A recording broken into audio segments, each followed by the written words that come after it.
On t'a dit que si dans ta vie tu voulais attirer du positif, il fallait que tu sois positif, que, faire des affirmations positives, allait, te changer ta manière de voir et de percevoir, les choses. Cette, injonction au bonheur est en partie vraie, mais pas totalement.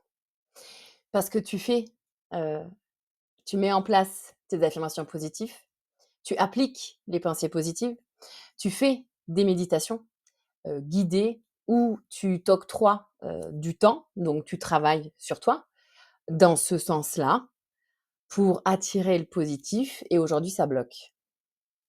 Oui, ça bloque parce que c'est bien de générer des pensées positives, c'est bien de faire des affirmations positives, mais si dans ta vie, dans ton quotidien, tu n'es pas dans cette énergie-là, c'est qu'il y a un message derrière. Quand tu commences ta journée, que tu t'es, réveillé du mauvais pied, que ton réveil n'a pas sonné, que tu t'es cogné, l'orteil, que tu te fais couler un café mais qu'il y a plus d'eau dans le réservoir et que rien ne va, c'est bien de penser positif, c'est très, très bien. Mais à un moment donné, tu loupes la moitié du message. Tu loupes la moitié de ce qui va t'être utile pour transformer tes journées et qu'elles soient positives. Le but, il est pas de, justement répéter ces affirmations, de répéter: «Il faut que je pense positif, il faut que je pense positif», alors qu'en fait tu l'es pas. Je dis stop, je dis stop aujourd'hui à ces injonctions-là qui font écueil au message le plus important. C'est quoi le message le plus important? C'est: qu'est-ce que tu ressens? Qu'est-ce qui se passe là, maintenant? De manière juste, de manière honnête et de manière sincère. Sincère. Parce que si ça ne va pas, eh bien, c'est ça que tu dois aller voir. C'est avec ça que tu dois aller discuter. Non, ça ne va pas aujourd'hui.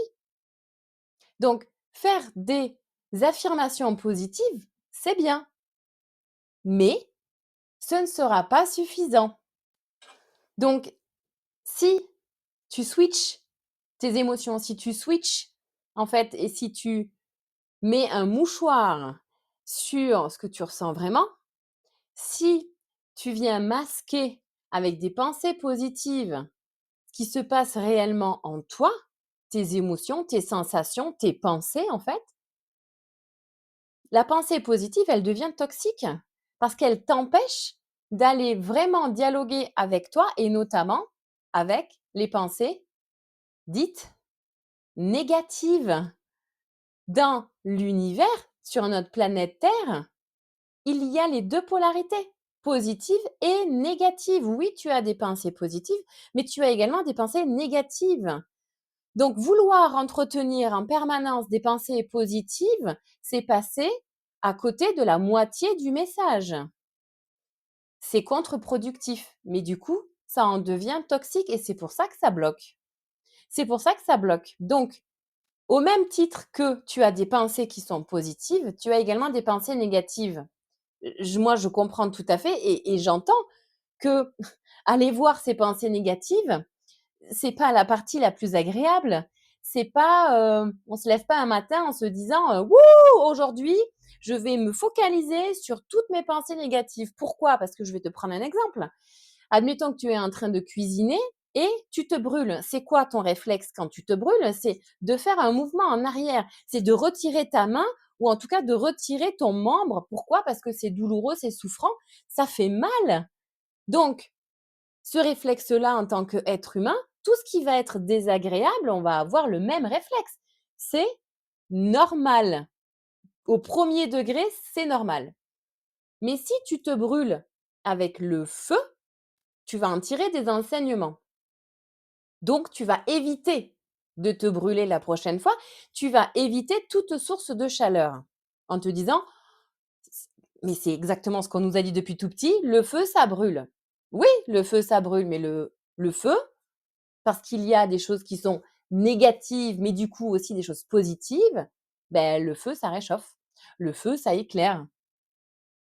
Donc, voir toute chose dans les 2 polarités, c'est beaucoup plus juste, c'est beaucoup plus honnête et c'est beaucoup plus aligné.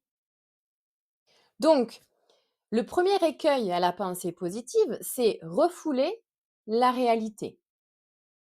C'est un effet d'aveuglement que peut créer la pensée positive excessive.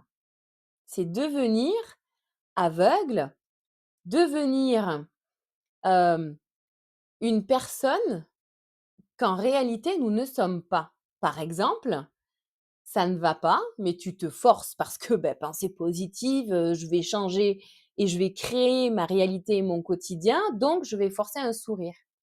Quelqu'un qui me dit: «Ça va?» et je vais lui répondre: «Ouais, ça va», alors que ça ne va pas du tout. Mais ça, c'est la réalité. Si ça ne va pas, eh bien, qu'est-ce qui nous empêche de vraiment être honnête et juste à dire: «Non, aujourd'hui, ça ne va pas». Point final. C'est une question de justesse et d'honnêteté avec soi-même, mais également avec la personne en face. Ensuite, la personne en face, elle en fait bien ce qu'elle veut, mais au moins, vous êtes juste. Le deuxième écueil, c'est quand la pensée positive impose à quelqu'un de ne pas se plaindre. C'est mettre, un mouchoir, un pansement sur une fracture qui est réelle, sur une blessure qui est réelle. Donc, on ignore la nécessité d'un traitement de fond pour vraiment s'occuper de notre fracture, de notre blessure, de notre mal-être, donc les conséquences. Et les les conséquences, c'est que vos problèmes, ils vont s'enraciner. Et en plus, la douleur, la souffrance, la blessure, votre mal-être, vu qu'il n'est pas entendu, vu qu'il n'est pas pris en compte, va s'exprimer encore plus fort. Puisque vous ne voulez pas l'entendre, puisque vous ne voulez pas le voir grâce à cette pensée positive, eh bien, ça va augmenter l'intensité de votre inconfort. Le troisième écueil d'une pensée positive excessive, c'est en fait détourner ses émotions. Mais détourner ses émotions, ses vraies émotions, c'est se détourner de la connaissance que nous avons de nous-mêmes. Donc, quand on rebondit trop vite sur les émotions inconfortables, exactement comme le feu, ça me brûle, donc je me recule, je fais un pas en arrière et en fait, j'évite. Ben, en fait, ça nous empêche vraiment de montrer que nos émotions négatives, ça peut être de la tristesse et encore, ça peut être de la colère, ça peut être de la frustration, ça peut être de la rancœur, ça peut être de la rage, sont des signaux qui sont utiles. Ces signaux-là, ils sont utiles parce que imaginez que ces signaux-là sont les signaux de votre tableau de bord de votre voiture. Si vous ignorez que vos pneus sont en train de se dégonfler, si vous ignorez le voyant, moteur, le moteur, il va casser. Donc, à un moment donné, prendre en compte ces signaux intérieurs-là qui sont vos émotions, mais également vos ressentis dans une situation, c'est prendre soin de vous-même. Plutôt que de se dire: «Oui, bon, j'ai le signal moteur qui s'allume, mais en fait, je vais pas m'arrêter. Ça va, je pense que c'est un problème de l'ampoule». Alors vous pouvez le faire, hein, mais à un moment donné, qu'est-ce qui est le plus juste, le plus honnête, le plus sain? Quelle attitude et quel comportement serait plus sain à adopter par respect pour votre sécurité, par respect pour votre objectif, c'est-à-dire d'aller quelque part? Qu'est-ce qui est le plus juste de faire? 4e écueil, c'est que la pensée positive excessive, en fait, elle va venir bloquer votre introspection en venant bloquer votre dialogue intérieur.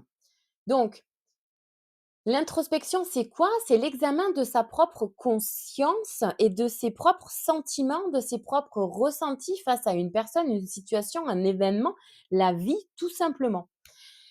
Pourquoi est-ce que c'est important, cette introspection-là? Parce qu'en fait, ça vient nourrir la connaissance de vous-même, mais ça vient appuyer et venir nourrir votre croissance personnelle.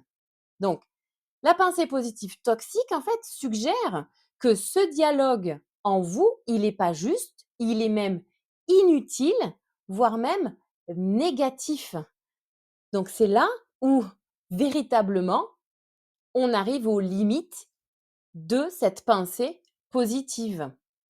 Le dernier écueil à cette pensée positive, c'est qu'en fait, elle va éviter votre transformation.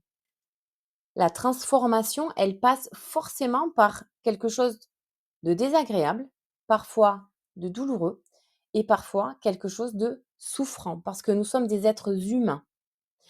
Et si nous n'avions pas de douleur et si nous n'avions pas de souffrance, nous n'aurions aucun objectif, aucun but à changer, aucun comment dire? Aucun intérêt à changer, à se transformer.